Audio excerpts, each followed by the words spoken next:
बचपन में मैं टीवी पर मशहूर व मारूफ अदाकारा मीना कुमारी की एक्टिंग और पंडित बिरजू महाराज का कथक नृत्य मेरे रोम रोम को झंकृत कर देता था। उनका अभिनय और नृत्य मुझे मदहोशी के ऐसे सागर में पहुंचा देता था जहां पहुंचकर इंसान अपनी सुध बुध खो देता है। बहुत प्रयास करने के बाद एक बार मुझे रामलीला में काम करने का अवसर मिला। मेरा बाल मन प्रफुल्लित था कि मुझे अभिनय करने का मौका मिल रहा है और किरदार मिला तो सीता जी का। लेकिन मैं सीता जी के किरदार के अलावा शूर्पणखा के डायलॉग्स भी याद कर लेता था और उनकी प्रैक्टिस किया करता था। मेरी अधूरी तमन्नाओं को पंख तो तब लगे जब मैं लखनऊ में थिएटर करने लगा। मेरा मन मयूर मेरी तमन्नाओं के पंख लगाकर उन्मुक्त आकाश में उड़ चला था। वो अटखेलियां करता हुआ अपने पूरे शबाब पर था। मन में अब भी एक अधूरी तमन्ना सिसकियां ले रही थी।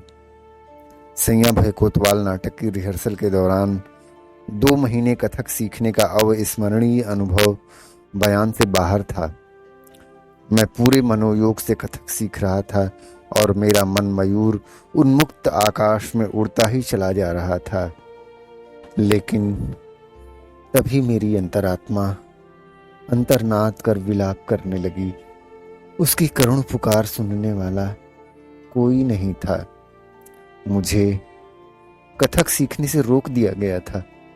मैं बहुत रोया। जिंदगी वीरान सी लगने लगी थी।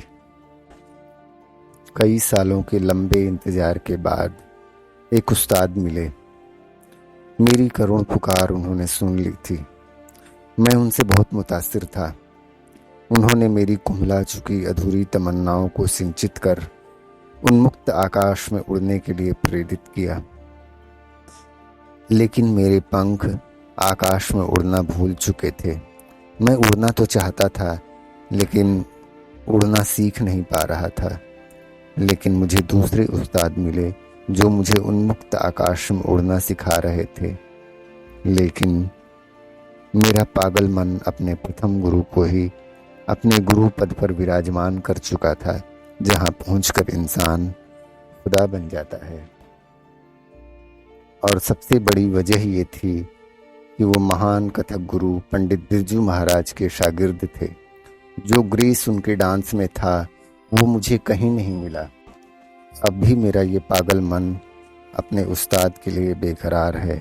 वो आएंगे और मुझे उन्मुक्त आकाश में उड़ना सिखाएंगे। मैं विनती करता हूँ अपने उस्ताद से कि वो अपने शागिर्द को अपने श्री चरणों में स्थान दें।